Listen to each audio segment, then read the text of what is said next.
तुम बख्शन हारे। हम अपराधी सद भूलते, तुम बख्शन हारे।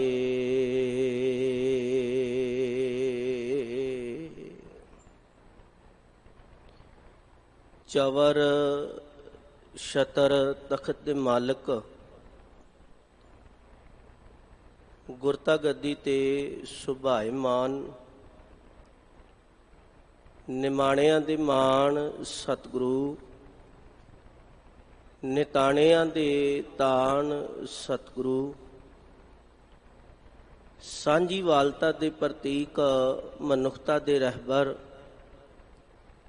साहिब श्री गुरु ग्रंथ साहिब महाराज सच्चे पातशाह जी दी पावन मुकद्दस गोद अंदर विराजमान सत संगी जनों वडभागे हो, गुरु आसीस ते पात्र हो। बाला प्रीतम अष्टम बलबीरा साहिब सतगुरु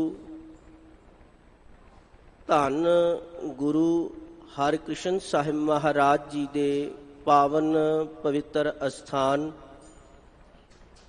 गुरुद्वारा श्री बंगला साहिब विखे सतगुरां दे पावन अस्थान दे दर्शन दीदारे कर रहे हो अते गुरु ज्ञान दे मुतलाशी हो करके गुरु गोद अंदर जुड़े हो।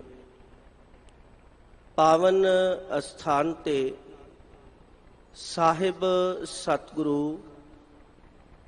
गुरु ग्रंथ साहिब महाराज जी दी पावन बाणी दी चल रही लड़ीवार विचार, जिस तहत अज दा जो मुबारक वचन विचार अधीन है, आप जी ने पावन वचन दा पाठ सत्कारयोग सिंह साहिब ज्ञानी रणजीत सिंह जी हैड ग्रंथी गुरुद्वारा श्री बंगला साहिब तिन्हां पासों सरवण कीता है।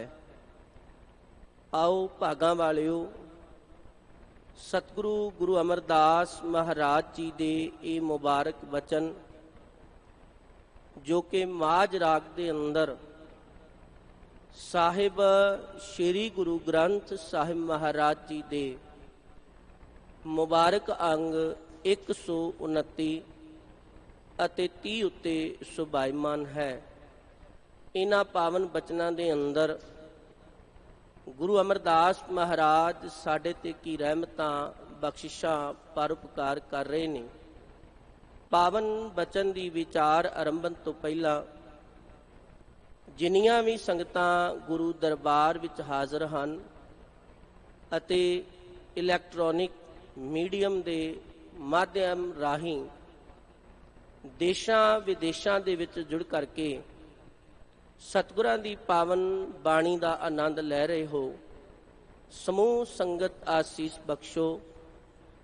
कलगीधर दशमेश पिता पुत्रां दे दानी साहिब सतगुरु धन गुरु गोबिंद सिंह महाराज जी दी बख्शी हुई मिठी आसीस गुरु फतेह नाल सांझ पाइए।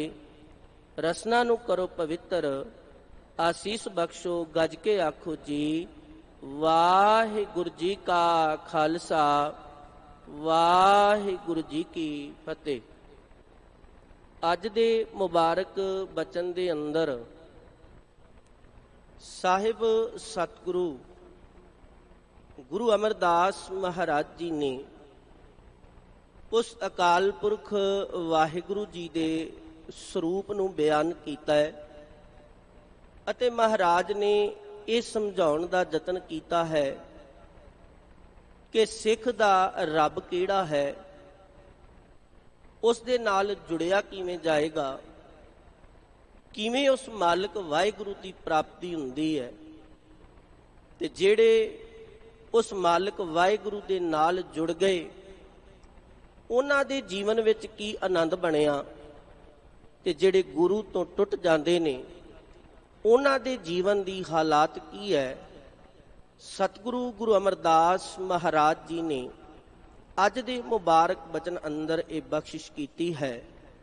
ਮਹਾਰਾਜ ਜੀ ਸਤਿਗੁਰੂ ਗੁਰੂ ਰਾਮਦਾਸ ਪਾਤਸ਼ਾਹ ਬਖਸ਼ਿਸ਼ ਪੇ ਕਰਦੇ ਹਨ। ਮਾਝ ਮਹੱਲਾ ਚੌਥਾ। ਮਾਝ ਰਾਗ ਹੈ ਅਤੇ ਚੌਥੇ ਸਰੂਪ ਗੁਰੂ ਨਾਨਕ ਸਾਹਿਬ ਮਹਾਰਾਜ ਜੀ ਦੇ ਸਹਿਬ ਸਤਿਗੁਰੂ ਗੁਰੂ ਅਮਰਦਾਸ ਮਹਾਰਾਜ ਜੀ ਦਾ ਬਚਨ ਹੈ। ਸਤਿਗੁਰੂ ਜੀ ਬਖਸ਼ਿਸ਼ ਕਰਦੇ ਹਨ। ਆਦ ਪੁਰਖ ਅਪਰੰਪਰ ਆਪੇ। ਆਦ ਸ਼ਬਦ ਦਾ ਅਰਥ ਹੈ ਮੁੱਢ, ਕਦੀਮ। ਗੁਰਮਤਿ ਦਾ ਇਹ ਸਭ ਤੋਂ ਮੁੱਢਲਾ ਅਸੂਲ ਹੈ ਕਿ ਸਾਰਿਆਂ ਤੋਂ ਪਹਿਲਾਂ ਜਿਸ ਰੱਬ ਨਾਲ ਅਸੀਂ ਜੁੜਨਾ ਹੈ, ਸਾਨੂੰ ਉਸ ਰੱਬ ਦੇ ਬਾਰੇ ਪਤਾ ਹੋਣਾ ਜ਼ਰੂਰੀ ਹੈ। ਕਿਉਂਕਿ ਧਿਆਨ ਦੇਣਾ, ਮੰਜ਼ਿਲ ਤਾਂ ਹੀ ਤੈਅ ਹੁੰਦੀ ਭਾਗਾਂ ਵਾਲਿਓ ਜੇ ਸਾਨੂੰ ਸਹੀ ਰਸਤੇ ਦਾ ਪਤਾ ਹੋਵੇ। ਜੇ ਬੰਦਾ ਤੁਰ ਪਵੇ, ਸਾਨੂੰ ਮੰਜ਼ਿਲ ਤਾਂ ਹੀ ਤੈਅ ਹੁੰਦੀ ਭਾਗਾਂ ਵਾਲਿਓ ਜੇ ਸਾਨੂੰ ਸਹੀ ਰਸਤੇ ਦਾ ਪਤਾ ਹੋਵੇ। ਜੇ ਬੰਦਾ ਤੁਰ ਪਵੇ, ਉਹਨੂੰ ਸਹੀ ਰਸਤੇ ਦਾ ਪਤਾ ਨਾ ਹੋਵੇ, ਭਟਕਣਾ ਤੇ ਰਹਿ ਜਾਏਗੀ, ਪਰ ਉਹ ਕਦੀ ਵੀ ਮੰਜ਼ਿਲ ਦੀ ਪ੍ਰਾਪਤੀ ਨਹੀਂ ਕਰ ਸਕਦਾ। ਇਸੇ ਤਰ੍ਹਾਂ ਸਿੱਖ ਦਾ ਰੱਬ ਹੈ ਜਿਹੜਾ ਜੰਮਦਾ ਮਰਦਾ ਨਹੀਂ ਹੈ। ਆਦ ਸ਼ਬਦ ਗੁਰੂ ਨਾਨਕ ਸਾਹਿਬ ਮਹਾਰਾਜ ਜੀ ਨੇ ਨਾ ਮਾਰੂ ਰਾਗ ਅੰਦਰ ਬੜਾ ਪਿਆਰਾ ਬਚਨ ਕੀਤਾ। ਮਹਾਰਾਜ ਕਹਿੰਦੇ, ਬੰਦਿਆ ਯਾਦ ਰੱਖੀ, ਉਸ ਮਾਲਕ ਵਾਹਿਗੁਰੂ ਨੇ ਕਾਇਨਾਤ ਬਣਾਈ ਹੈ। ਇੱਕ ਸਮਾਂ ਉਹ ਵੀ ਸੀ ਕਾਇਨਾਤ ਨਹੀਂ ਸੀ। ਤੇ ਹੁਣ ਕਿਤੇ ਤੈਨੂੰ ਇਹ ਭੁਲੇਖਾ ਨਾ ਹੋਵੇ ਵੀ ਜਦੋਂ ਕਾਇਨਾਤ ਨਹੀਂ ਸੀ ਤੇ ਉਦੋਂ ਰੱਬ ਨਹੀਂ ਸੀ। ਆਪਾਂ ਉਹ ਬਚਨ ਪੜ੍ਹਦੇ ਹਾਂ, ਅਰਬਦ ਨਰਬਦ ਧੁੰਦੂਕਾਰਾ। ਅਰਬਦ ਦਾ ਅਰਥ ਹੈ 10 ਕਰੋੜ। ਨਰਬਦ ਦਾ ਅਰਥ ਹੈ ਜਿੱਥੇ ਗਿਣਤੀ ਨਾ ਹੋਵੇ। ਕਹਿਣ ਤੋਂ ਭਾਵ ਕਿ ਜਦੋਂ ਕਾਇਨਾਤ ਹੈ ਹੀ ਨਹੀਂ ਸੀ। ਧੁੰਦੂਕਾਰਾ, ਬਿਲਕੁਲ ਧੁੰਦ ਪਸਰੀ ਹੋਈ ਸੀ, ਜਿਹਨੂੰ ਸਾਇੰਸ ਨੇ ਗੈਸਾਂ ਦਾ ਮਿਸ਼ਨ ਵੀ ਆਖਿਆ। ਅਰਬਦ ਨਰਬਦ ਧੁੰਦੂਕਾਰਾ, ਧਰਨ ਨਾ ਗਗਨਾ। ਨਾ ਉਸ ਵੇਲੇ ਧਰਤੀ ਸੀ, ਨਾ ਉਸ ਵੇਲੇ ਆਕਾਸ਼ ਸੀ। ਅਰਬਦ ਨਰਬਦ ਧੁੰਦੂਕਾਰਾ, ਧਰਨ ਨਾ ਗਗਨਾ। ਹੁਕਮ ਅਪਾਰਾ, ਨਾ ਦਿਨ ਰਹਿਣ ਨਾ ਚੰਦ ਨਾ ਸੂਰਜ। ਨਾ ਦਿਨ ਸੀ, ਨਾ ਰਾਤ ਸੀ, ਨਾ ਸੂਰਜ ਸੀ, ਨਾ ਚੰਦਰਮਾ ਸੀ। ਪਰ ਐਸਾ ਨਹੀਂ ਹੈ ਕਿ ਉਹ ਰੱਬ ਨਹੀਂ ਸੀ। ਸੁਨ ਸਮਾਦ ਲਗਾਇੰਦਾ, ਉਹ ਮਾਲਕ ਉਸ ਵੇਲੇ ਵੀ, ਮੁੱਢ 'ਚ ਵੀ ਉਸ ਵੇਲੇ ਵੀ ਸੀ ਜਿਸ ਵੇਲੇ ਕਾਇਨਾਤ ਹੋਂਦ ਵਿੱਚ ਨਹੀਂ ਸੀ। ਤੇ ਇਹ ਵੀ ਯਾਦ ਰੱਖੀ, ਜਿਉ ਮਾਲਕ ਵਾਹਿਗੁਰੂ ਕਾਇਨਾਤ ਬਣਾਉਂਦਾ ਹੈ ਤੇ ਉਹ ਮਾਲਕ ਵਾਹਿਗੁਰੂ ਫਨਾ ਵੀ ਕਰ ਸਕਦਾ ਹੈ। ਜਿੱਥੇ ਉਹਦੇ ਹੁਕਮ ਅਨੁਸਾਰ ਕੀਤਾ ਪਸਾਓ, ਏਕੋ ਕਵਾਓ, ਤਿਸਤੇ ਹੋਏ ਲੱਖ ਦਰਿਆਓ। ਤੇ ਉਹ ਮਾਲਕ ਵਾਹਿਗੁਰੂ ਜਿਸ ਦੇ ਹੁਕਮ ਨਾਲ ਇਹ ਕਾਇਨਾਤ ਬਣੀ, ਤੇ ਮਾਲਕ ਵਾਹਿਗੁਰੂ ਸਾਰਿਆਂ ਤੋਂ ਪਹਿਲਾਂ ਆਪ ਸੀ। ਤੇ ਐਸਾ ਨਾ ਹੋਵੇ ਕਿ ਜਿਸ ਦਿਨ ਕਾਇਨਾਤ ਨਾ ਰਵੇ, ਉਹਦੀ ਮੌਜ ਹੈ, ਤੇ ਤੂੰ ਆਖੇ ਕਿ ਰੱਬ ਨਹੀਂ ਰਹੇਗਾ। ਰੱਬ ਉਸ ਵੇਲੇ ਵੀ ਹੋਏਗਾ, ਕਿਉਂਕਿ ਸਤਿਗੁਰ ਮੇਰਾ ਸਦਾ ਸਦਾ, ਨਾ ਆਵੇ ਨਾ ਜਾਏ। ਸਿੱਖ ਦਾ ਰੱਬ ਕਿਹੜਾ ਹੈ ਜੀ? ਜਿਹੜਾ ਜੰਮਦਾ ਮਰਦਾ ਨਹੀਂ ਹੈ। ਇਹ ਪਹਿਚਾਨ ਜਿਸ ਦਿਨ ਸਾਡੇ ਦਿਮਾਗ ਵਿੱਚ ਵਸ ਗਈ ਨਾ ਭਾਗਾਂ ਵਾਲੇ, ਫਿਰ ਅਸੀਂ ਸਹੀ ਰਸਤੇ ਦੇ ਉੱਤੇ ਤੁਰ ਪਵਾਂਗੇ। ਮਹਾਰਾਜ ਕਹਿਣ ਲੱਗੇ, ਸਤਿਗੁਰ ਮੇਰਾ ਸਦਾ ਸਦਾ, ਨਾ ਆਵੇ ਨਾ ਜਾਏ। ਉਹ ਅਬਿਨਾਸੀ ਪੁਰਖ ਹੈ, ਸਭ ਮੈਂ ਰਿਹਾ ਸਮਾਏ। ਤੇ ਸਤਿਗੁਰੂ ਗੁਰੂ ਰਾਮਦਾਸ ਮਹਾਰਾਜ ਜੀ ਨੇ ਬਖਸ਼ਿਸ਼ ਕੀਤੀ, ਆਦ ਪੁਰਖ। ਪੁਰਖ ਦਾ ਅਰਥ ਹੈ ਉਹ ਅਕਾਲ ਪੁਰਖ ਵਾਹਿਗੁਰੂ ਜਿਹੜਾ ਕਾਇਨਾਤ ਵਿੱਚ ਹਾਜ਼ਰ ਹੈ। ਅਸੀਂ ਇੱਕ ਬਚਨ ਪੜ੍ਹਦੇ ਹਾਂ, ਕਰਤਾ ਪੁਰਖ। ਕਰਤੇ ਦਾ ਅਰਥ ਹੈ ਬਣਾਉਣ ਵਾਲਾ। ਤੇ ਪੁਰਖ ਦਾ ਅਰਥ ਹੈ ਰਮਿਆ ਹੋਇਆ, ਸਰਬ ਵਿਆਪਕ। ਸੰਸਾਰ ਦੇ ਕਰਤੇ ਕਿਰਤ ਨੂੰ ਬਣਾ ਕੇ ਉਸ ਤੋਂ ਦੂਰ ਚਲੇ ਜਾਂਦੇ। ਕਰਤਾ ਕਿਤੇ ਹੈ, ਉਹਦੀ ਬਣਾਈ ਕਿਰਤ ਕਿਤੇ ਹੈ। ਕਿਸੇ ਮਿਸਤਰੀ ਨੇ ਬਿਲਡਿੰਗ ਬਣਾਈ, ਬਿਲਡਿੰਗ ਬਣਾ ਕੇ ਆਪ ਉਹ ਚਲਿਆ ਗਿਆ, ਬਿਲਡਿੰਗ ਕਿਤੇ ਰਹਿ ਗਈ ਤੇ ਮਿਸਤਰੀ ਕਿਤੇ ਚਲਿਆ ਗਿਆ। ਸਮਾਂ ਪਏਗਾ, ਬਿਲਡਿੰਗ ਰਹਿ ਜਾਏਗੀ, ਉਸ ਨੂੰ ਬਣਾਉਣ ਵਾਲਾ ਨਹੀਂ ਰਹੇਗਾ। ਪਰ ਮਹਾਰਾਜ ਕਹਿੰਦੇ ਧਿਆਨ ਰੱਖੀ, ਜਿੱਥੇ ਉਹ ਅਕਾਲ ਪੁਰਖ ਵਾਹਿਗੁਰੂ ਮੁੱਢ ਤੋਂ ਕਦੀਮ ਤੋਂ ਸੱਚ ਹੈ, ਸਦੀਵੀ ਹੈ, ਉੱਥੇ ਉਹ ਮਾਲਕ ਵਾਹਿਗੁਰੂ ਕਾਇਨਾਤ ਨੂੰ ਬਣਾ ਕੇ ਕਾਇਨਾਤ ਵਿੱਚ ਰਮਿਆ ਹੈ, ਬੈਠਾ ਹੈ, ਜੁਦਾ ਨਹੀਂ ਹੈ। ਮਹਾਰਾਜ ਜੀ ਨੇ ਬਚਨ ਕੀਤਾ, ਆਦ ਪੁਰਖ ਅਪਰੰਪਰ ਆਪੇ। ਅਪਰੰਪਰ ਦਾ ਅਰਥ ਹੈ ਕਿ ਉਹ ਮਾਲਕ ਵਾਹਿਗੁਰੂ ਜਿਹਦਾ ਕੋਈ ਪਰਲਾ ਬੰਨਾ ਨਹੀਂ। ਕਹਿਣ ਤੋਂ ਭਾਵ ਸੀ, ਹੈ ਤੇ ਸਦੀਵੀ ਤੌਰ ਤੇ ਰਹੇਗਾ। ਆਪੇ, ਤੇ ਆਪੇ ਤੋਂ ਭਾਵ ਹੈ ਉਹ ਮਾਲਕ ਵਾਹਿਗੁਰੂ ਆਪਣੇ ਆਪ ਤੋਂ ਹੈ। ਉਹ ਜੰਮਦਾ ਮਰਦਾ ਨਹੀਂ ਹੈ। ਅਜੂਨੀ, ਜੂਨੀ ਦਾ ਅਰਥ ਹੈ ਜੂਨਾ ਵਿੱਚ ਆਉਣ ਵਾਲਾ, ਤੇ ਜਦੋਂ ਐੜਾ ਅਗੇਤਰ ਨਾ ਪੱਕੀ ਤੇ ਬਣਿਆ ਅਜੂਨੀ, ਭਾਵ ਜਿਹੜਾ ਜੂਨਾ ਵਿੱਚ ਨਹੀਂ ਆਉਂਦਾ। ਬਾਬਾ ਕਬੀਰ ਜੀ ਨੇ ਬਚਨ ਕੀਤਾ ਨਾ ਕਿ ਸੰਕਟ ਨਹੀਂ ਪਰੈ ਜੋਨ ਨਹੀਂ ਆਵੇ, ਨਾਮ ਨਿਰੰਜਨ ਜਾਕੋ ਰੇ, ਕਬੀਰ ਕੋ ਸੁਆਮੀ ਐਸੋ ਠਾकुर, ਜਾਕੋ ਮਾਈ ਨਾ ਬਾਪੋ ਰੇ। ਉਹ ਅਕਾਲ ਪੁਰਖ ਵਾਹਿਗੁਰੂ ਕਿਸੇ ਮਾਂ ਦੀ ਗਰਭ ਚੋਂ ਨਹੀਂ ਹੈ, ਉਹ ਆਪਣੇ ਆਪ ਤੋਂ ਹੈ। ਉਹਨੇ ਕਾਇਨਾਤ ਨੂੰ ਬਣਾਇਆ ਹੈ ਤੇ ਉਹ ਕਾਇਨਾਤ ਵਿੱਚ ਰਮਿਆ ਹੈ। ਬਲਿਹਾਰੀ ਕੁਦਰਤ ਵਸਿਆ, ਤੇਰਾ ਅੰਤ ਨਾ ਜਾਈ ਲਖਿਆ। ਤਾਂ ਸਤਿਗੁਰੂ ਗੁਰੂ ਰਾਮਦਾਸ ਮਹਾਰਾਜ ਜੀ ਅੱਗੇ ਪੇ ਬਖਸ਼ਿਸ਼ ਕਰਦੇ ਹਨ, ਆਪੇ ਥਾਪੇ, ਥਾਪ ਉਥਾਪੇ। ਆਪੇ ਥਾਪੇ ਤੋਂ ਭਾਵ ਉਹ ਆਪ ਕਾਇਨਾਤ ਬਣਾਉਂਦਾ ਹੈ। ਆਸਾ ਕੀ ਵਾਰ ਆਪ ਜੀ ਨੇ ਗੁਰੂ ਸਵਾਰਿਆਂ ਪਾਸੋਂ ਸਰਵਣ ਕੀਤੀ ਹੈ ਤੇ ਆਪਾਂ ਬਚਨ ਪੜ੍ਹਦੇ ਹਾਂ, ਆਪੀ ਨੇ ਆਪ ਸਾਜਿਓ, ਆਪੀ ਨੇ ਰਚਿਓ ਨਾਉ, ਦੁਈ ਕੁਦਰਤ ਸਾਜੀ ਹੈ। ਫਿਰ ਉਹਨੇ ਕਾਇਨਾਤ ਬਣਾਈ ਹੈ। ਇੱਕ ਮੈਂ ਬੇਨਤੀ ਕਰ ਦਵਾਂ, ਧਿਆਨ ਨਾਲ ਸਰਵਣ ਕਰਿਓ ਕਿ ਉਹ ਅਕਾਲ ਪੁਰਖ ਵਾਹਿਗੁਰੂ ਆਪ ਸੀ, ਉਹਨੇ ਕਾਇਨਾਤ ਨੂੰ ਬਣਾਇਆ। ਤੇ ਜਦੋਂ ਕਾਇਨਾਤ ਨੂੰ ਬਣਾਇਆ ਨਾ ਜੀ, ਉਹਨੇ ਚਾਰ ਖਾਣੀਆਂ ਤੋਂ ਇਸ ਕਾਇਨਾਤ ਨੂੰ ਹੋਂਦ ਵਿੱਚ ਲੈ ਕੇ ਆਉਂਦਾ।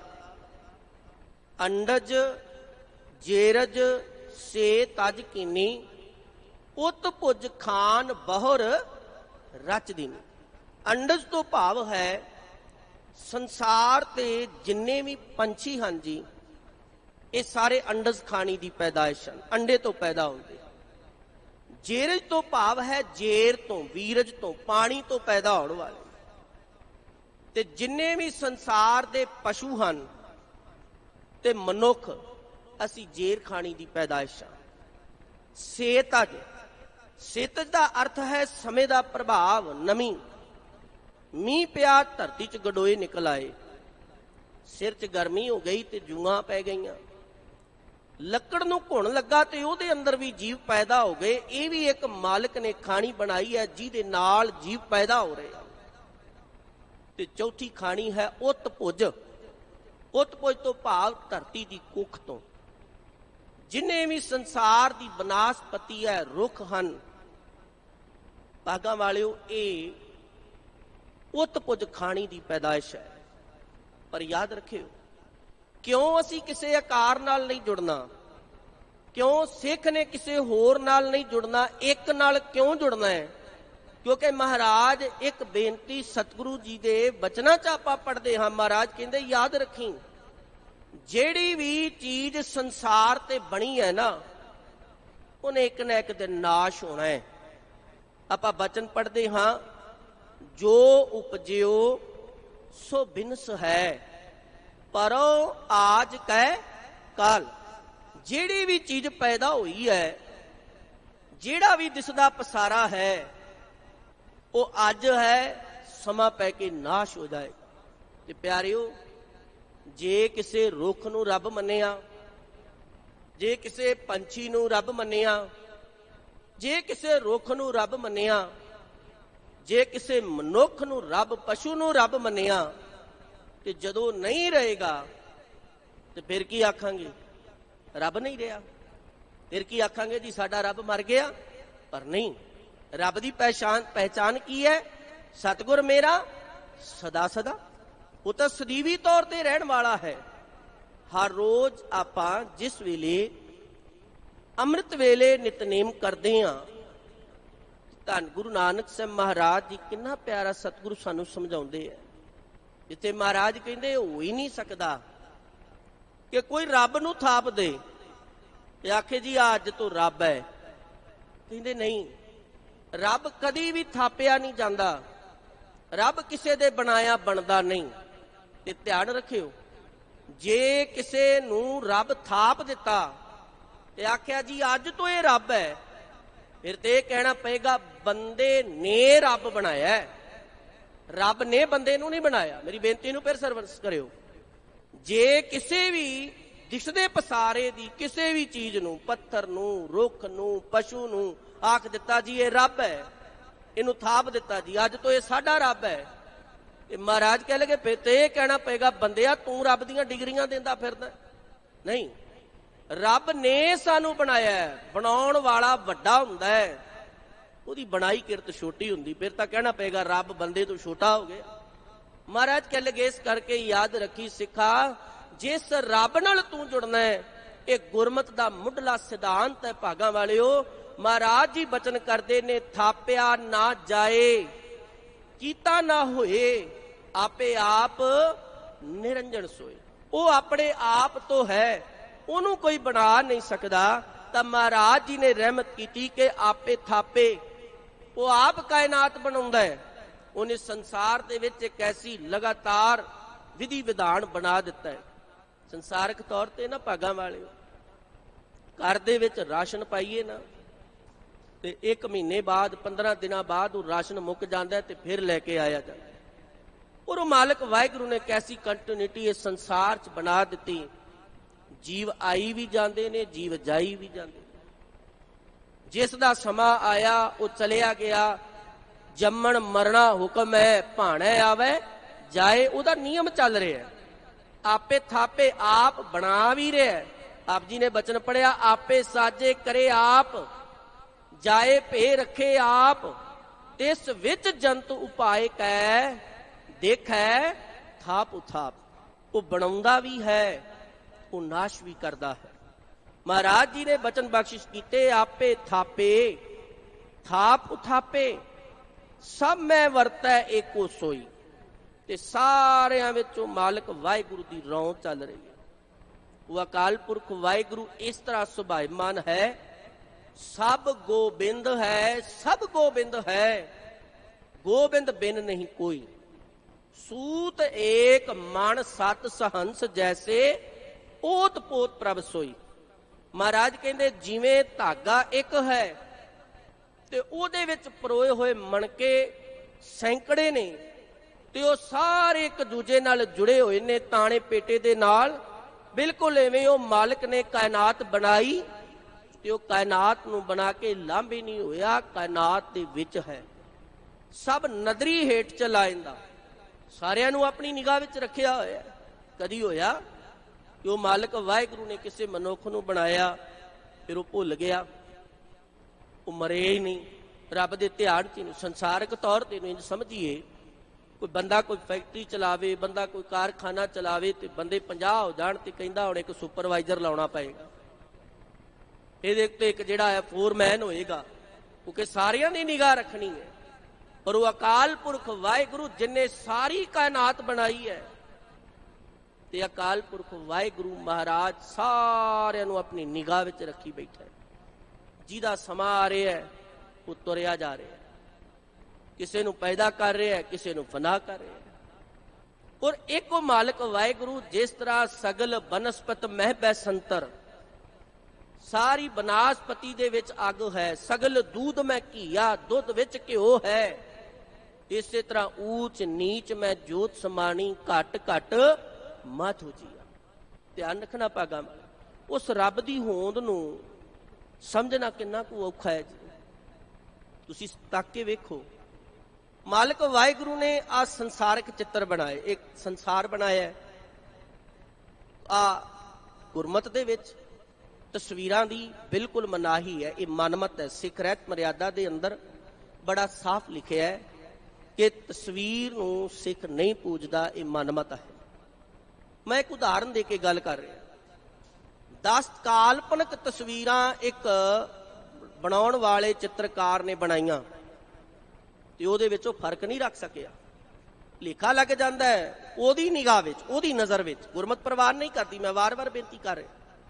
ਉਹਦੀ ਨਿਗਾਹ ਵਿੱਚ ਜਦੋਂ ਉਹਨੇ ਬਣਾਇਆ ਤੇ ਗੁਰੂ ਹਰਗੋਬਿੰਦ ਸਾਹਿਬ ਪਾਤਸ਼ਾਹ ਤੇ ਗੁਰੂ ਗੋਬਿੰਦ ਸਿੰਘ ਪਾਤਸ਼ਾਹ ਦੀ ਉਹਦੀ ਜਿਹੜੀ ਮਨੋਕਲਪਤ ਫੋਟੋ ਹੈ ਉਹਦੇ ਵਿੱਚ ਫਰਕ ਨਹੀਂ ਜਾਪਦਾ। ਪਰ ਮਾਲਕ ਵਾਹਿਗੁਰੂ ਨੇ ਕਿੰਨੇ ਚਿੱਤਰ ਬਣਾਏ, ਆਪਾਂ ਤੁਰੇ ਫਿਰਦੇ ਆ ਜੀ ਬਣਾਏ। ਕਿਸੇ ਦੀ ਆਵਾਜ਼ ਨਹੀਂ ਰਲਦੀ, ਕਿਸੇ ਦੀ ਸ਼ਕਲ ਨਹੀਂ ਰਲਦੀ, ਕਿਸੇ ਦੀਆਂ ਅੱਖਾਂ ਦੇ ਬਾਇਓਮੈਟ੍ਰਿਕਸ ਹੁੰਦੀ ਹੈ। ਕਿਉਂ? ਕਿਉਂਕਿ ਅੱਖਾਂ ਨੂੰ ਸਕੈਨ ਕੀਤਾ ਜਾਂਦਾ, ਨਹੀਂ ਰਲਦੀ। ਆਵਾਜ਼ ਨਹੀਂ ਰਲਦੀ, ਹੱਥਾਂ ਦੇ ਨਿਸ਼ਾਨ ਨਹੀਂ ਰਲਦੇ। ਉਹ ਮਾਲਕ ਵਾਹਿਗੁਰੂ ਨੇ ਕਾਇਨਾਤ ਬਣਾਈ, ਵਿਣ ਥੰਮੇ ਗਗਨ ਰਹਾਇਆ। 500 ਫੁੱਟ ਦਾ 700 ਫੁੱਟ ਦਾ ਲੈਂਟਰ ਪਾਉਣਾ ਤੇ ਉਹਦੇ ਥੱਲੇ ਥੰਮੀਆਂ। ਪਰ ਉਹ ਮਾਲਕ ਵਾਹਿਗੁਰੂ ਨੇ ਇੰਨਾ ਵੱਡਾ ਆਕਾਸ਼ ਬਣਾਇਆ ਤੇ ਉਹਦੇ ਥੱਲੇ ਕੋਈ ਥੰਬੀ ਨਹੀਂ, ਉਹ ਟਿਕਿਆ ਹੋਇਆ।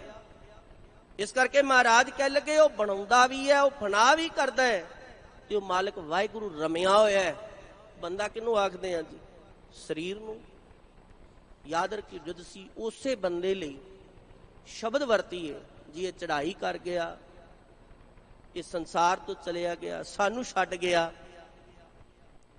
ਕੌਣ ਛੱਡ ਗਿਆ?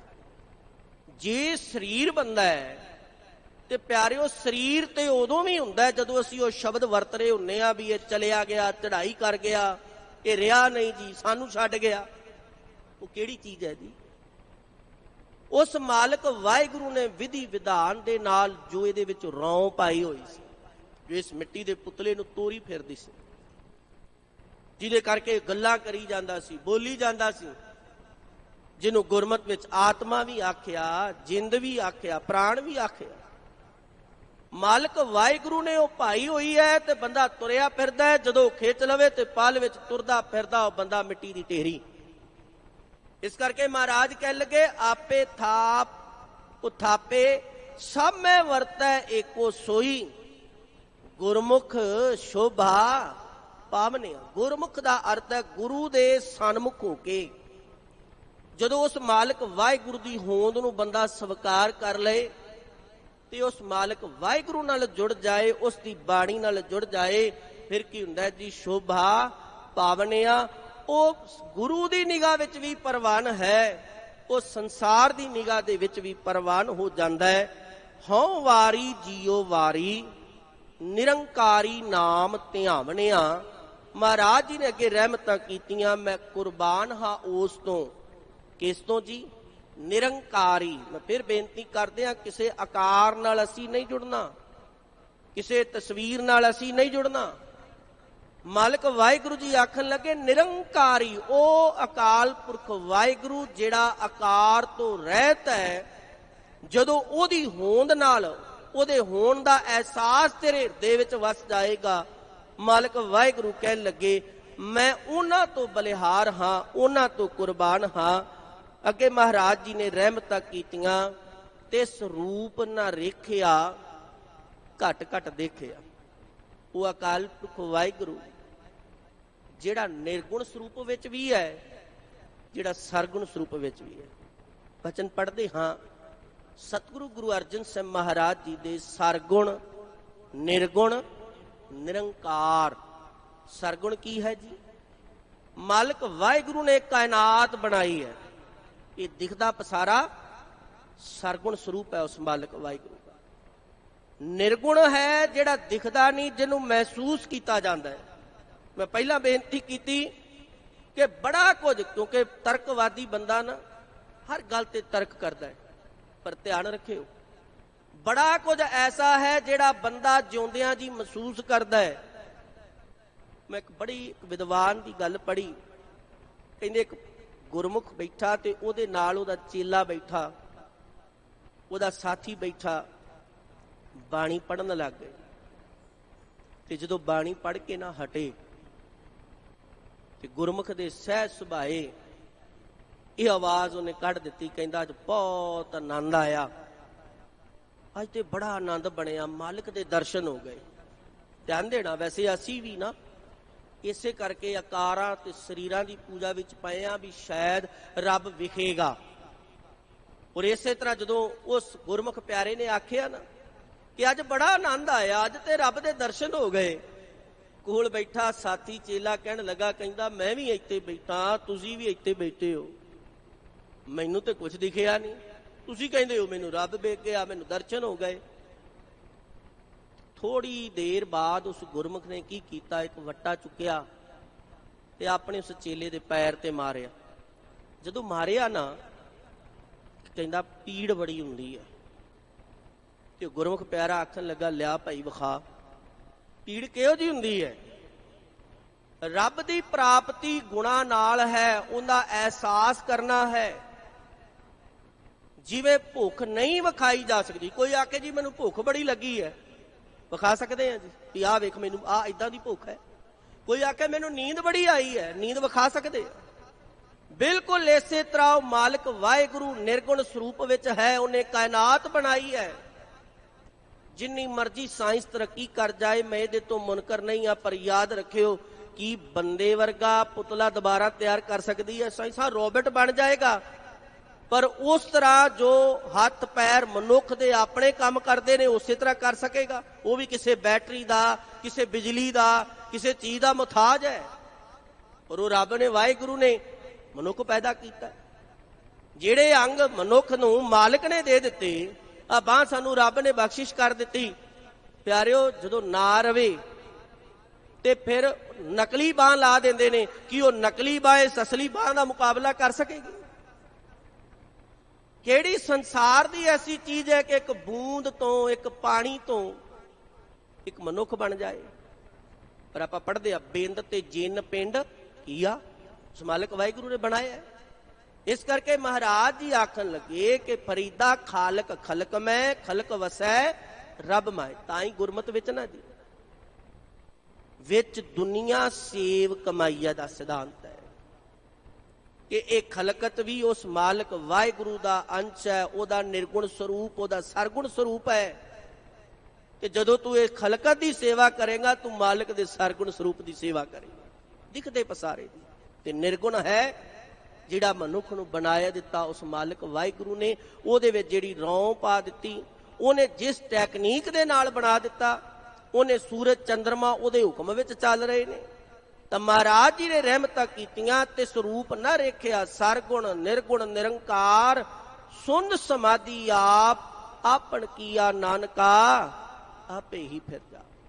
ਇਸ ਕਰਕੇ ਮਹਾਰਾਜ ਜੀ ਨੇ ਬਖਸ਼ਿਸ਼ਾਂ ਕੀਤੀਆਂ, ਕਹਿ ਲਗੇ ਘਟ ਘਟ ਦੇਖਿਆ ਗੁਰਮੁਖ ਅਲਖ ਲਖਾਵਨਿਆ। ਅਲਖ, ਲੱਖ ਦਾ ਅਰਥ ਹੈ ਲਖਿਆ ਜਾਣ ਵਾਲਾ।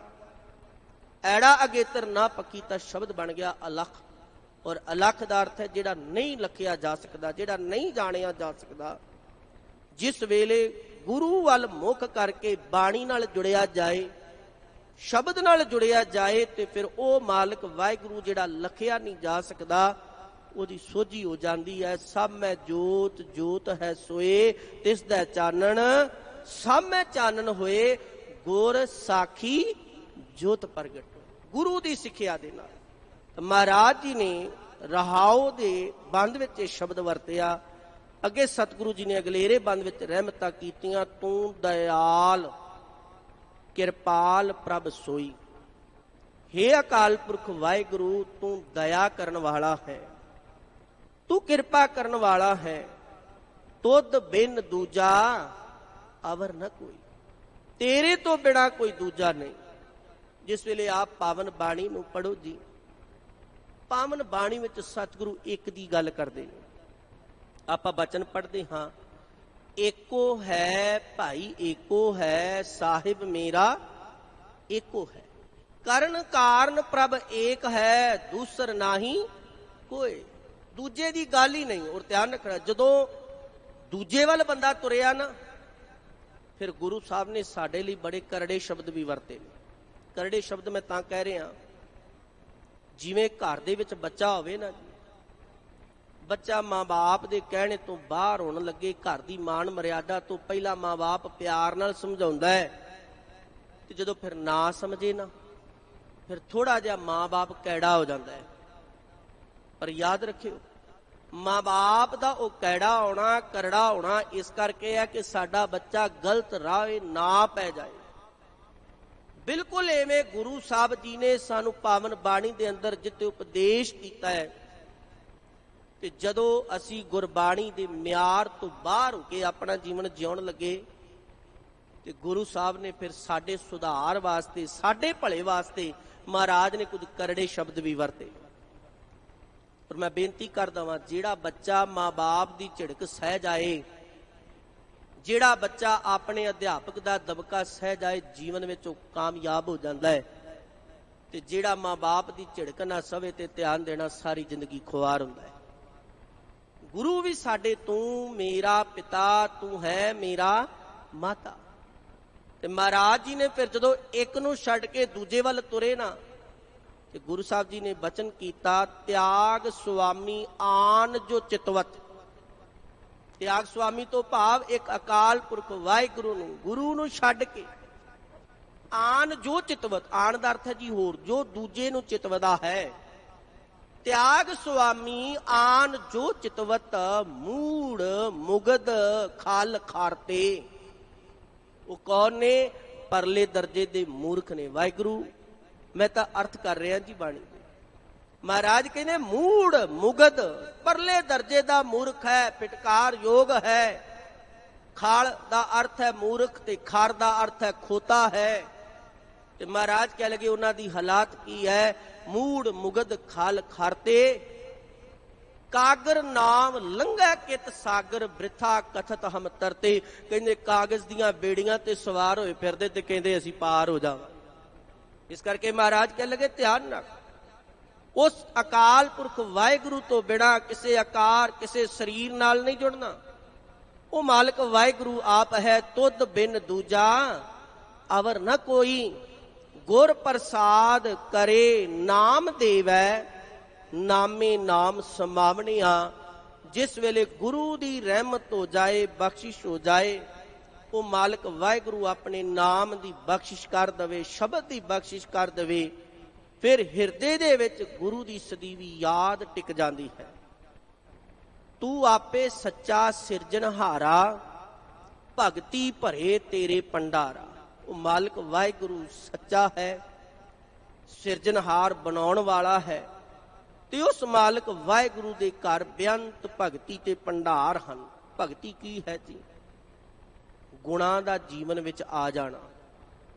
ਜਿਸ ਵੇਲੇ ਅਸੀਂ ਮਾਲਕ ਨਾਲ ਸਾਂਝ ਕਰਨ ਦੀ ਗੱਲ ਕਰਾਂਗੇ ਜੀ, ਜਿਸ ਵੇਲੇ ਭਾਈ ਸਾਹਿਬ ਜੀ ਨੇ ਲੜੀਵਾਰ ਸ਼ਬਦ ਪੜ੍ਹਿਆ, ਤੇ ਉਹਨਾਂ ਨੇ ਟੇਕ ਵਿੱਚ ਇੱਕ ਬਚਨ ਬੜਾ ਪਿਆਰਾ ਪੜ੍ਹਿਆ, ਸਤਿਗੁਰ ਕੀ ਜਿਸ ਨੋ ਮਤਿ ਆਵੇ। ਮਾਲਕ ਨਾਲ ਜੁੜਨ ਦੀ, ਜੁੜੇ ਹੋਏ ਦੀ ਪਛਾਣ ਕਰਨੀ ਕੋਈ ਬਹੁਤੀ ਔਖੀ ਨਹੀਂ ਹੈ। ਸਤਿਗੁਰ ਕੀ ਜਿਸ ਨੋ ਮਤਿ ਆਵੇ, ਸੋ ਸਤਿਗੁਰ ਮਾਹੇ ਸਮਾਨਾ। ਇਹ ਬਾਣੀ ਜੋ ਜੀਉ ਜਾਣੈ, ਤਿਸ ਅੰਤਰ ਰਵੈ ਹਰ ਨਾਮਾ। ਸਤਿਗੁਰੂ ਮਹਾਰਾਜ ਜੀ ਨੇ ਰਹਿਮਤਾਂ ਕੀਤੀਆਂ। ਜਦੋਂ ਗੁਣ ਇਕੱਠਾ ਕਰੇਗਾ ਫਿਰ ਭਗਤੀ ਹੈ, ਬਿਨਾਂ ਗੁਣਾ ਤੋਂ ਭਗਤੀ ਨਹੀਂ। ਵੇਣ ਗੁਣ ਕੀਤੇ ਭਗਤ ਨਾ ਹੋਏ। ਬਾਹਰੀ ਤੌਰ ਤੇ, ਸਰੀਰਕ ਤੌਰ ਤੇ ਬੈਠਕਾ ਮਾਰਦਾ ਰਹਿ, ਪਹਿਰਾਵਾ ਪਹਿਨ ਲੈ, ਜੋ ਮਰਜ਼ੀ ਅਰਪਣ ਕਰੀ ਜਾ, ਪਰ ਜਿੰਨੀ ਦੇਰ ਤੱਕ ਆਪਣੇ ਜੀਵਨ ਅੰਦਰ ਗੁਣ ਨਹੀਂ ਲਿਆਏਗਾ, ਉਨੀ ਦੇਰ ਤੱਕ ਤੇਰੀ ਭਗਤੀ ਨਹੀਂ ਹੈ। ਮਹਾਰਾਜ ਕਹਿ ਲਗੇ ਇਸ ਕਰਕੇ ਬੇਅੰਤ ਗੁਣਾਂ ਮਾਲਕ ਵਾਹਿਗੁਰੂ, ਤੇ ਜਿਹੜਾ ਤੇਰੇ ਗੁਣਾਂ ਨਾਲ ਜੁੜ ਜਾਏ, ਮਾਲਕ ਵਾਹਿਗੁਰੂ ਤੇਰੇ ਨਾਲ ਜੁੜ ਜਾਂਦਾ ਹੈ। ਸਤਿਗੁਰੂ ਜੀ ਨੇ ਅੱਗੇ ਬਖਸ਼ਾ ਕੀਤੀਆਂ, ਗੁਰਮੁਖ ਨਾਮ ਮਿਲੈ ਮਨ ਭੀਜੈ। ਗੁਰਮੁਖ ਤੋਂ ਅਰਥ ਹੈ ਗੁਰੂ ਦੇ ਰਾਹੀਂ, ਜਿਹੜਾ ਗੁਰੂ ਦੇ ਸਨਮੁਖ ਹੋ ਜਾਏ। ਨਾਮ ਮਿਲੈ ਮਨ ਭੀਜੈ, ਫਿਰ ਮਨ ਭਿੱਜ ਜਾਂਦਾ ਹੈ। ਸਹਿਜ ਸਮਾਧ ਲਗਾਵਣਿਆ, ਆਤਮਕ ਅਡੂਲਤਾ ਪ੍ਰਾਪਤ ਹੋ ਜਾਂਦੀ ਹੈ। ਧਿਆਨ ਦੇਣਾ, ਜਿਹੜਾ ਨਾਮ ਨਾਲ ਜੁੜ ਜਾਏ ਉਹਨੂੰ ਕੋਈ ਮਥਾਜਗੀ ਨਹੀਂ ਹੁੰਦੀ। ਮੈਂ ਕਈ ਵਾਰ ਕਹਿੰਦਾ, ਸੰਸਾਰਕ ਤੌਰ ਤੇ ਸੰਸਾਰ ਵਿੱਚ ਵੱਡੇ ਵੱਡੇ ਅਖਵਾਉਣ ਵਾਲੇ ਗੁਰੂ ਆਪਣਾ ਪ੍ਰਭਾਵ ਪਾਉਣ ਲਈ ਵੱਡੇ ਵੱਡੇ ਚੌਧਰੀਆਂ ਤੇ ਲੀਡਰਾਂ ਨੂੰ ਆਪਣੇ ਡੇਰਿਆਂ 'ਚ ਬੁਲਾਉਂਦੇ ਵੀ ਸਾਡਾ ਪ੍ਰਭਾਵ ਬਣੇ। ਪਰ ਯਾਦ ਰੱਖਿਓ, ਜਿਸ ਵੇਲੇ ਜੀ ਗੁਰੂ ਅੰਗਦ ਸਾਹਿਬ ਮਹਾਰਾਜ ਕੋਲੇ ਮੌਕੇ ਦਾ ਹੁਕਮ ਆਇਆ ਕਿ ਸਤਿਗੁਰੂ ਮਹਾਰਾਜ ਨੇ ਤਾਂ ਪਰਵਾਹ ਨਹੀਂ ਕੀਤੀ, ਖਡੂਰ ਸਾਹਿਬ ਦੀ ਧਰਤੀ ਤੇ ਹੁਮਾਯੂੰ ਆਇਆ ਸੀ ਨਾ, ਮਹਾਰਾਜ ਨੇ ਪਰਵਾਹ ਨਹੀਂ ਕੀਤੀ। ਆਤਮਕ ਅਡੋਲਤਾ ਜਿਸ ਅੰਦਰ ਆ ਗਈ ਉਹ ਪਰਵਾਹ ਨਹੀਂ ਕਰਦਾ। ਸਾਹਿਬ ਸਤਿਗੁਰੂ ਧੰਨ ਗੁਰੂ ਹਰਕ੍ਰਿਸ਼ਨ ਸਾਹਿਬ ਮਹਾਰਾਜ ਜੀ ਦੇ ਪਾਵਨ ਸਥਾਨ ਤੇ ਆਪਾਂ ਬੈਠੇ ਆ। ਇਹ ਬੰਗਲਾ ਸੀ ਨਾ ਰਾਜਾ ਜੈ ਸਿੰਘ ਦਾ, ਤੇ ਕਿੰਨੇ ਤਰਲੇ ਲਏ ਸੀ ਔਰੰਗਜ਼ੇਬ ਨੇ ਕਿ ਗੁਰੂ ਹਰਕ੍ਰਿਸ਼ਨ ਸਾਹਿਬ ਮਹਾਰਾਜ ਮੈਨੂੰ ਦਰਸ਼ਨ ਦੇ ਦੇਣ। ਮਹਾਰਾਜ ਨੇ ਕਿਹਾ ਨਹੀਂ, ਕਿਉਂਕਿ ਧੰਨ ਗੁਰੂ ਹਰਿ ਸਾਹਿਬ ਮਹਾਰਾਜ ਸਤਿਗੁਰੂ ਜੀ ਨੇ ਆਖਿਆ ਸੀ ਕਿ ਇਹ ਮਲੇਸ਼ ਗੁਰੂ ਘਰ 'ਚ ਪਾੜਾ ਪਾਉਣ ਦਾ ਯਤਨ ਕੀਤਾ ਹੈ, ਇਹਦੇ ਮੱਥੇ ਨਹੀਂ ਲੱਗਣਾ। ਅੱਡੀ ਚੋਟੀ ਦਾ ਜ਼ੋਰ ਲਾਇਆ। ਮਿਰਜ਼ਾ ਜੈ ਸਿੰਘ ਜੀ ਨੂੰ ਆਖਿਆ ਕਿ ਜੋ ਮਰਜ਼ੀ ਹੋਵੇ ਮੈਨੂੰ ਇੱਕ ਵਾਰ ਗੁਰੂ ਹਰਕ੍ਰਿਸ਼ਨ ਸਾਹਿਬ ਮਹਾਰਾਜ ਨਾਲ ਮਿਲਾ ਦੇ। ਮਹਾਰਾਜ ਨੇ ਇਨਕਾਰ ਕਰ ਦਿੱਤਾ। ਦੁਨੀਆ ਦੇ ਅਖੌਤੀ ਅਖਵਾਉਣ ਵਾਲੇ ਗੁਰੂ ਵੱਡੇ ਵੱਡੇ ਚੌਧਰੀਆਂ ਤੇ ਲੀਡਰਾਂ ਦੇ ਪਿੱਛੇ ਤੁਰੇ ਫਿਰਦੇ, ਪਰ ਜਿਹੜੇ ਗੁਰੂ ਬਣ ਗਏ ਸੱਚੇ, ਕਿਉਂਕਿ ਸ਼ਬਦ ਪੂਰਾ ਗੁਰੂ ਵੀ ਇਹਦੇ ਵਿੱਚ ਆਇਆ, ਜਿਹੜਾ ਸੱਚਾ ਗੁਰੂ ਹੈ ਨਾ ਪਿਆਰਿਓ, ਉਹ ਪਰਵਾਹ ਨਹੀਂ ਕਰਦਾ। ਤੇ ਫਿਰ ਹੱਥ ਜੋੜ ਕੇ ਆਖਣ ਲੱਗੇ ਮਹਾਰਾਜ ਕੋਈ ਬਖਸ਼ਿਸ਼ ਤੇ ਕਰ ਦਿਓ। ਤੇ ਉਸ ਵੇਲੇ ਬਚਨ ਕੀ ਕੀਤਾ ਮਹਾਰਾਜ ਜੀ ਨੇ, ਕਿਆ ਖਾਦਾ ਕਿਆ ਪੈਂਦਾ ਹੋਏ, ਜਾਮਾ ਨਾ ਹੀ ਸੱਚਾ ਸੋਏ। ਕਿਆ ਮੇਵਾ ਕਿਆ ਘਿਓ ਗੁੜ ਮਿੱਠਾ, ਕਿਆ ਮੈਦਾ ਕਿਆ ਮਾਸ, ਕਿਆ ਕੱਪੜ ਕਿਆ ਸੇਜ ਸੁਖਾਲੀ, ਕੀਜੈ ਭੋਗ ਬਿਲਾਸ। ਮਹਾਰਾਜ ਕਹਿ ਲਗੇ ਕਿਆ ਲਸ਼ਕਰ ਕਿਆ ਨੇਵ ਖਵਾਸੀ, ਆਵੇ ਮਹਿਲੀ ਵਾਸ। ਨਾਨਕ ਸੱਚੇ ਨਾਮ ਵਿਣ ਸਭੇ ਟੋਲ ਵਿਨਾਸ਼। ਆਤਮਕ ਅਡੋਲਤਾ ਆ ਗਈ, ਕਿਸੇ ਦੀ ਪਰਵਾਹ ਨਹੀਂ ਹੈ। ਪਰਵਾਹ ਨਾ ਹੀ ਕਿਸੇ ਕੇਰੀ, ਬਾਜ ਸੱਚੇ ਨਾ। ਪ੍ਰਭ ਕੀ ਆਗਿਆ ਆਤਮੇ ਧਾਵੈ, ਜੀਵਨ ਮੁਕਤ ਸੋਊ ਕਹਾਵੈ। ਤੈਸਾ ਸੁਵਰਨ ਤੈਸੀ ਉਸ ਮਾਟੀ, ਤੈਸਾ ਅੰਮ੍ਰਿਤ ਤੈਸੀ ਬੇਖਾਟੀ। ਤੈਸਾ ਮਾਨ ਤੈਸਾ ਅਭਿਮਾਨ, ਤੈਸਾ ਰੰਕ ਤੈਸਾ ਰਾਜਾਨ। ਜੋ ਵਰਤਾਏ ਸਾਈ ਜੁਗਤ, ਨਾਨਕ ਉਹ ਪੁਰਖ ਕਹੀਐ ਜੀਵਨ ਮੁਕਤ। ਆਤਮਕ ਅਡੋਲਤਾ। ਤਾਂ ਸਤਿਗੁਰੂ ਮਹਾਰਾਜ ਜੀ ਨੇ ਰਹਿਮਤਾਂ ਕੀਤੀਆਂ। ਅਨ ਦਿਨ ਗੁਣ ਗਾਵਾਂ ਪ੍ਰਭ ਤੇਰੇ, ਤੁਧ ਸਾਲਾਹੀ ਪ੍ਰੀਤਮ ਮੇਰੇ। ਮਾਲਕ ਵਾਹਿਗੁਰੂ ਮੈਂ ਸਦੀਵੀ ਤੌਰ ਤੇ ਤੇਰੇ ਗੁਣ ਗਾਵਾਂ, ਤੇਰੀ ਮਾਲਕ ਵਾਹਿਗੁਰੂ ਸਿਫਤ ਸਲਾਹ ਕਰਦਾ ਰਵਾਂ। ਹੇ ਮੇਰੇ ਪ੍ਰੀਤਮ ਤੁਧ ਬਿਨ ਅਵਰ ਨ ਕੋਈ ਜਾਚਾਂ, ਗੁਰ ਪ੍ਰਸਾਦੀ ਤੂੰ ਪਾਵਨਿਆ। ਮਾਲਕ ਵਾਹਿਗੁਰੂ ਤੇਰੇ ਤੋਂ ਬਿਨਾਂ ਹੋਰ ਕੋਈ ਹੈ ਹੀ ਨਹੀਂ, ਜਿਹਦੇ ਕੋਲੇ ਜਾ ਕੇ ਮੰਗਾ ਗੁਰੂ ਕਿਰਪਾ ਕਰ। ਤੇਰੀਆਂ ਰਹਿਮਤਾਂ ਦੇ ਨਾਲ ਹੀ ਤੇਰੇ ਨਾਲ ਸਾਂਝ ਪੈਂਦੀ ਹੈ। ਅਗੰਮ ਅਗੋਚਰ ਮਿਤ ਨਹੀਂ ਪਾਈ, ਆਪਣੀ ਕਿਰਪਾ ਕਰੈ ਤੂੰ ਲਹਿ ਮਿਲਾਈ। ਅਗੰਮ ਦਾ ਅਰਥ ਹੈ, ਗਮ ਕਹਿੰਦੇ ਨੇ ਪਹੁੰਚ ਨੂੰ, ਤੇ ਅਗੰਮ ਦਾ ਅਰਥ ਹੈ ਜਿਹੜਾ ਪਹੁੰਚ ਵਿੱਚ ਨਹੀਂ। ਅਗੋਚਰ ਜਿਹੜਾ ਗਿਆਨ ਇੰਦਰੀਆਂ ਤੋਂ ਪਰੇ ਹੈ। ਮਾਲਕ ਵਾਹਿਗੁਰੂ ਤੇਰੀ ਮਿਹਤ ਨਹੀਂ, ਤੇਰੀ ਵਡਿਆਈ ਨਹੀਂ ਪਾਈ ਜਾ ਸਕਦੀ। ਆਪਣੀ ਕਿਰਪਾ ਕਰੇ ਤੂੰ ਲਹਿ ਮਿਲਾਈ। ਤੇ ਜੇ ਮਾਲਕ ਤੂੰ ਰਹਿਮਤ ਕਰ ਦਵੇਂ ਤੇ ਸਤਿਗੁਰੂ ਤੇਰੇ ਨਾਲ ਜੁੜਿਆ ਜਾ ਸਕਦਾ ਹੈ। ਪੂਰੇ ਗੁਰ ਕੈ ਸ਼ਬਦ ਧਿਆਈਐ, ਸ਼ਬਦ ਸੇਵ ਸੁਖ ਪਾਵਨਿਆ। ਜਦੋਂ ਪੂਰੇ ਗੁਰੂ ਨਾਲ ਜੁੜਿਆ ਜਾਏ, ਕਿਉਂਕਿ ਪਾਵਨ ਬਾਣੀ 'ਚ ਸਤਿਗੁਰੂ ਜੀ ਨੇ ਬੇਅੰਤ ਤਾਈਂ ਇਹ ਸ਼ਬਦ ਵਰਤਿਆ, ਜਿੱਥੇ ਆਪਾਂ ਪੜ੍ਹਦੇ ਹਾਂ ਗੁਰ ਪੂਰੈ ਮੇਰੀ ਰਾਖ ਲਈ, ਅੰਮ੍ਰਿਤ ਨਾਮ ਹਿਰਦੈ ਮਹਿਦੀਨੋ, ਜਨਮ ਜਨਮ ਕੀ ਮੈਲ ਗਈ। ਪੂਰੇ ਗੁਰੂ ਸੱਚੇ ਸਤਿਗੁਰ ਜਦੋਂ ਲੜ ਲੱਗਿਆ ਜਾਏ, ਸਤ ਪੁਰਖ ਜਿਨ ਜਾਣਿਆ ਸਤਿਗੁਰ ਤਿਸ ਕਾ ਨਾਉ, ਤਿਸ ਕੈ ਸੰਗ ਸਿ ਖੁਦਰੈ ਨਾਨਕ ਹਰ ਗੁਣ ਗਾਓ। ਜਦੋਂ ਪੂਰੇ ਗੁਰੂ ਦੇ ਲੜ ਲੱਗ ਕੇ ਸ਼ਬਦ ਨੂੰ ਧਿਆਇਆ ਜਾਏਗਾ, ਸ਼ਬਦ ਨਾਲ ਜੁੜਿਆ ਜਾਏਗਾ, ਤੇ ਮਹਾਰਾਜ ਜੀ ਨੇ ਰਹਿਮਤਾਂ ਕੀਤੀਆਂ, ਸੇਵ ਸੁਖ ਪਾਵਨਿਆ।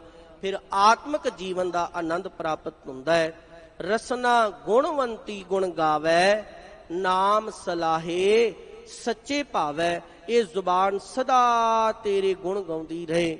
ਮਾਲਕ ਵਾਹਿਗੁਰੂ ਸਦਾ ਤੇਰੀ ਸਿਫਤ ਸਲਾਹ ਕਰਦੀ ਰਹੀਏ, ਕਿਉਂਕਿ ਜਿਹੜੇ ਸਿਫਤ ਸਲਾਹ ਕਰਦੇ ਹਨ ਮਹਾਰਾਜ ਉਹ ਤੈਨੂੰ ਭਾ ਜਾਂਦੇ ਹਨ। ਗੁਰਮੁਖ ਸਦਾ ਰਹਿ ਰੰਗ ਰਾਤੀ, ਮਿਲ ਸੱਚੇ ਸ਼ੋਭਾ ਪਾਵਨਿਆ। ਗੁਰੂ ਦੇ ਰਾਹੀਂ ਜਿਹੜੇ ਗੁਰੂ ਦੇ ਸਨਮੁਖ ਹੋ ਕੇ ਜੁੜ ਜਾਂਦੇ ਨੇ, ਉਹ ਆਤਮਿਕ ਆਨੰਦ ਪ੍ਰਾਪਤ ਕਰਦੇ ਨੇ। ਮਾਲਕ ਵਾਹਿਗੁਰੂ ਦੇ ਨਾਮ ਨਾਲ ਜੁੜੇ ਹੁੰਦੇ ਨੇ। ਸੱਚੇ ਸ਼ੋਭਾ ਪਾਵਨਿਆ ਤੇ ਉਹ ਮਾਲਕ ਵਾਹਿਗੁਰੂ ਦੀ ਨਿਗਾਹ ਵਿੱਚ ਸ਼ੋਭਾ ਪ੍ਰਾਪਤ ਕਰਦੇ ਨੇ। ਆਪਾਂ ਬਚਨ ਪੜ੍ਹਦੇ ਹਾਂ, ਪੰਚ ਪ੍ਰਵਾਨ। ਪੰਚ ਦਾ ਅਰਥ ਇੱਥੇ ਮੋਹਰੀ ਹੈ ਜੀ, ਪੰਜ ਨਹੀਂ।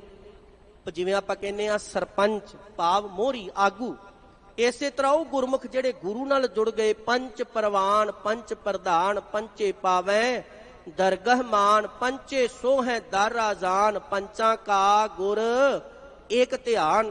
ਜਿਨ੍ਹਾਂ ਗੁਰਮੁਖਾਂ ਦੀ ਇੱਕ ਨਾਲ ਲਿਵ ਜੁੜ ਜਾਂਦੀ ਹੈ ਤੇ ਫਿਰ ਮਹਾਰਾਜ ਜੀ ਨੇ ਰਹਿਮਤਾਂ ਕੀਤੀਆਂ। ਜਿਹੜੇ ਨਹੀਂ ਜੁੜਦੇ ਉਹਨਾਂ ਦੇ ਬਾਰੇ ਸਤਿਗੁਰੂ ਜੀ ਨੇ ਹੁਣ ਬਚਨ ਬਖਸ਼ਿਸ਼ ਕੀਤੇ ਹਨ। ਮਨਮੁਖ ਕਰਮ ਕਰੇ ਅਹੰਕਾਰੀ। ਮਨਮੁਖ ਆਪਣੀ ਮਤ ਅਨੁਸਾਰ ਕਰਮ ਕਰਦਾ ਹੈ ਤੇ ਅਹੰਕਾਰ ਹੁੰਦਾ ਹੈ। ਗੁਰੂ ਦੀ ਸੇਵਾ ਕਰਨੀ ਹੈ ਤੇ ਗੁਰੂ ਨੂੰ ਪੁੱਛੀਏ, ਗੁਰੂ ਸਾਹਿਬ ਮੈਂ ਕਿਵੇਂ ਬਾਣੀ ਪੜਾਂ? ਸਤਿਗੁਰੂ ਜੀ ਮੈਂ ਗੁਰੂ ਘਰ ਆ ਕੇ ਕਿਵੇਂ ਸੇਵਾ ਕਮਾਵਾਂ? ਕਿਉਂਕਿ ਗੁਰੂ ਨੇ ਉਹ ਸੇਵਾ ਪ੍ਰਵਾਨ ਕਰਨੀ ਹੈ ਜਿਹਦੇ ਵਿੱਚ ਗੁਰੂ ਦਾ ਮਨ ਮੰਨਦਾ ਹੈ ਜੀ। ਆਪਾਂ ਬਚਨ ਪੜ੍ਹਦੇ ਹਾਂ, ਸਾ ਸੇਵਾ ਕੀਤੀ ਸਫਲ ਹੈ ਜਿਤ ਸਤਿਗੁਰ ਕਾ ਮਨ ਮੰਨੇ। ਜਿਹਦੇ ਵਿੱਚ ਗੁਰੂ ਦਾ ਮਨ ਮੰਨੇ। ਤੇ ਗੁਰੂ ਦਾ ਮਨ ਕਦੋਂ ਮੰਨੇਗਾ? ਜੋ ਗੁਰੂ ਸਾਹਿਬ ਨੇ ਆਖਿਆ। ਜਦੋਂ ਉਸ ਤਰੀਕੇ ਨਾਲ ਬਾਣੀ ਪੜ੍ਹੀ ਜਾਏ, ਸੇਵਾ ਕਮਾਈ ਜਾਏ ਤਾਂ ਮਹਾਰਾਜ ਜੀ ਨੇ ਰਹਿਮਤ ਕੀਤੀਆਂ। ਪਰ ਕਾਰਨ ਕੀ, ਮਨਮੁਖ ਬੰਦਾ ਆਪਣੀ ਮਤ ਅਨੁਸਾਰ ਕਰਮ ਕਰਦਾ ਹੈ, ਹੰਕਾਰੀ ਹੋ ਜਾਂਦਾ, ਉਹਨੂੰ ਆਪਣੇ ਝੂਠੇ ਕੀਤੇ ਕਰਮਾਂ ਦਾ ਹੀ ਮਾਣ ਹੋਈ ਜਾਂਦਾ। ਜੂਐ ਜਨਮ ਸਭ ਬਾਜੀ ਹਾਰੀ। ਆਪਣਾ ਇਹ ਜਨਮ ਜਿਵੇਂ ਇੱਕ ਜੁਆਰੀ, ਜੂਏ ਵਿੱਚ ਸਭ ਕੁਝ ਹਾਰ ਜਾਂਦਾ ਹੈ। ਮਨਮੁਖ ਬੰਦਾ, ਆਪਣੀ ਮੱਤ ਮਗਰ ਚੱਲਣ ਵਾਲਾ ਬੰਦਾ ਆਪਣਾ ਇਹ ਜੀਵਨ ਖਤਮ ਕਰ ਲੈਂਦਾ ਹੈ। ਅੰਤਰ ਲੋਭ ਮਹਾ ਗੁਬਾਰਾ ਫਿਰ ਆਵਣ ਜਾਵਣਿਆ। ਉਹਦੇ ਅੰਦਰ ਲੋਭ ਹੁੰਦਾ ਹੈ, ਹਨੇਰਾ ਹੈ, ਮਾਇਆ ਦਾ ਹੰਕਾਰ ਉਹਦੇ ਅੰਦਰ ਹੈ। ਤੇ ਮਹਾਰਾਜ ਕਹਿ ਲਗੇ ਫਿਰ ਆਵਣ ਜਾਵਣਿਆ। ਉਹ ਪਲ ਪਲ ਦੇ ਜੰਮਣ ਮਰਨ ਵਿੱਚ ਪਿਆ ਹੋਇਆ ਹੈ। ਮਰਨ ਤੋਂ ਬਾਅਦ ਵੀ ਤੇ ਜਿਉਂਦਿਆਂ ਜੀ ਵੀ। ਜਦੋਂ ਪੈਸਾ ਵੇਖਿਆ ਲਾਲਚ ਆਇਆ, ਕੁੱਤਾ ਬਣ ਗਿਆ। ਪਰਾਇਆ ਤਨ ਵੇਖਿਆ ਤੇ ਹਾਥੀ ਬਣ ਗਿਆ।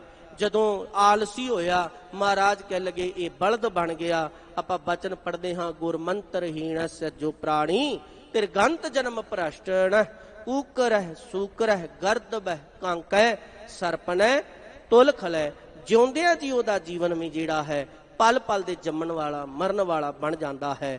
ਮਹਾਰਾਜ ਜੀ ਨੇ ਰਹਿਮਤਾਂ ਕੀਤੀਆਂ। ਆਪੇ ਕਰਤਾ ਦੇ ਵਡਿਆਈ ਜਿਨ ਕੋ ਆਪ ਲਿਖਤ ਤੁਰ ਪਾਈ। ਉਹ ਅਕਾਲ ਪੁਰਖ ਵਾਹਿਗੁਰੂ ਆਪ ਆਪਣੇ ਜੀਵਨ ਨੂੰ ਵਡਿਆਈ ਬਖਸ਼ਦਾ ਹੈ। ਜਿਨ੍ਹਾਂ ਉੱਤੇ ਧੁਰ ਤੋਂ ਮਾਲਕ ਵਾਹਿਗੁਰੂ ਚੰਗੇ ਭਾਗ ਲਿਖ ਦੇ, ਜਿਹੜੇ ਜੁੜ ਜਾਣ।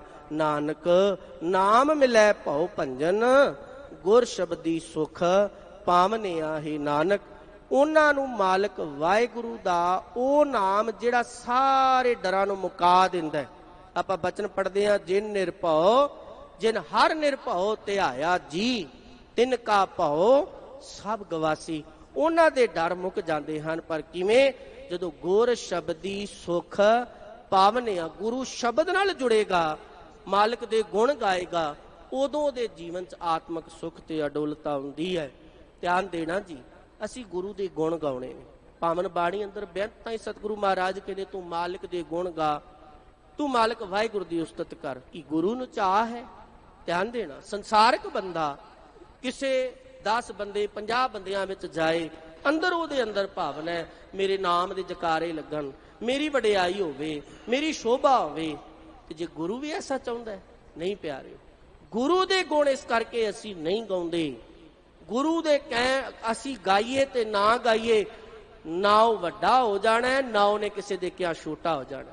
ਆਪਾਂ ਪੜ੍ਹਦੇ ਆ, ਜੇ ਸਭ ਮਿਲ ਕੇ ਆਖਣ ਪਾਹੇ ਵੱਡਾ ਨਾ ਹੋਵੇ ਘਾਟ ਨਾ ਜਾਏ। ਸਾਰੀ ਕਾਇਨਾਤ ਵੀ ਰਲ ਕੇ ਕਿਉਂ ਨਾ ਉਹਦੇ ਗੁਣ ਗਾਈ ਜਾਏ, ਉਸ ਮਾਲਕ ਅੰਦਰ ਵੱਡਾ ਦਾਤਾ ਤਿਲ ਨਾ ਤਮਾਏ। ਉਹਦੇ ਅੰਦਰ ਕੋਈ ਤਮਾ ਤੇ ਲਾਲਚ ਨਹੀਂ ਹੈ ਵੀ ਕੋਈ ਮੇਰੇ ਗੁਣ ਗਾਵੇ। ਇਸ ਕਰਕੇ ਨੇ ਗੁਣ ਗਾਵਤ ਤੇਰੀ ਉਤਰਸ ਮੈਲ ਬਿਨਸ ਜਾਏ ਹਉਮੈ ਬਿਖ ਫੈਲ। ਅਸੀਂ ਇਸ ਕਰਕੇ ਮਾਲਕ ਦੇ ਗੁਣ ਗਾਉਣੇ ਨੇ। ਇਹਦੇ ਨਾਲ ਸਾਡੇ ਅੰਦਰ ਦੀ ਹਉਮੈ ਮੁੱਕ ਜਾਏਗੀ, ਅੰਦਰ ਦੇ ਵਿਕਾਰ ਖਤਮ ਹੋ ਜਾਂਦੇ ਨੇ। ਮਾਲਕ ਦੇ ਗੁਣ ਗਾਉਣਾ ਸਾਡਾ ਆਪਣਾ ਸਵਾਰਥ ਹੈ, ਸਾਡਾ ਆਪਣਾ ਲਾਹਾ ਹੈ। ਤਾਂ ਧੰਨ ਗੁਰੂ ਰਾਮਦਾਸ ਮਹਾਰਾਜ ਜੀ ਨੇ, ਸਤਿਗੁਰੂ ਨੇ ਰਹਿਮਤਾਂ ਕੀਤੀਆਂ ਹੀ ਸਮਝਾਇਆ, ਪਿਆਰਿਆ ਇੱਕ ਅਕਾਲ ਪੁਰਖ ਵਾਹਿਗੁਰੂ ਨਾਲ ਜੁੜ, ਅਕਾਰਾਂ ਤੋਂ ਬਚ ਕੇ ਰਹਿ। ਤੇ ਜਦੋਂ ਗੁਰੂ ਦੀ ਰਹਿਮਤ ਨਾਲ, ਪੂਰੇ ਗੁਰੂ ਨਾਲ ਜੁੜੇਗਾ, ਗੁਰੂ ਸ਼ਬਦ ਨਾਲ, ਫਿਰ ਤੇਰੇ ਜੀਵਨ 'ਚ ਆਤਮਿਕ ਆਨੰਦ ਆਏਗਾ। ਤੇ ਜੇ ਗੁਰੂ ਸ਼ਬਦ ਨਾਲ ਨਹੀਂ ਜੁੜਿਆ ਤੇ ਫਿਰ ਪਲ ਪਲ ਦਾ ਜੰਮਣ ਮਰਨਾ ਇਹ ਵੀ ਪਿਆ ਤੇ ਮਰਨ ਤੋਂ ਬਾਅਦ ਵੀ ਪਿਆ। ਗੁਰੂ ਰਹਿਮਤ ਕਰੇ। ਸਤਿਗੁਰੂ ਗੁਰੂ ਰਾਮਦਾਸ ਮਹਾਰਾਜ ਜੀ ਦੇ ਬਚਨਾਂ ਤੇ ਆਪਾਂ ਪਹਿਰਾ ਦਈਏ। ਇੱਕ ਅਕਾਲ ਪੁਰਖ ਵਾਹਿਗੁਰੂ ਦੇ ਨਾਲ ਬਾਣੀ ਨਾਲ ਜੁੜੀਏ, ਕਿਉਂਕਿ ਬਾਣੀ ਵਾਹ ਵਾਹ ਬਾਣੀ ਨਿਰੰਕਾਰ ਹੈ, ਤਿਸ ਜੀਵੜ ਅਵਰ ਨਾ ਹੋਏ। ਇੰਨੀਆਂ ਬੇਨਤੀਆਂ ਪ੍ਰਵਾਨ ਕਰਿਓ। ਗੁਰਮਤਿ ਵਿਚਾਰਾ ਕਰਦਿਆਂ ਬੇਅੰਤ ਤਰ੍ਹਾਂ ਦੀਆਂ ਭੁੱਲਾਂ ਹੋ ਗਈਆਂ, ਖਿਮਾ ਕਰਨਾ। ਸਤਿਗੁਰੂ ਰਹਿਮਤਾਂ ਕਰਨ ਸਮੂਹ ਸੰਗਤਾਂ ਨੂੰ ਦਰੋਂ ਕਰੋ ਨਾਮਦਾਨ ਗੁਰਸਿੱਖੀ।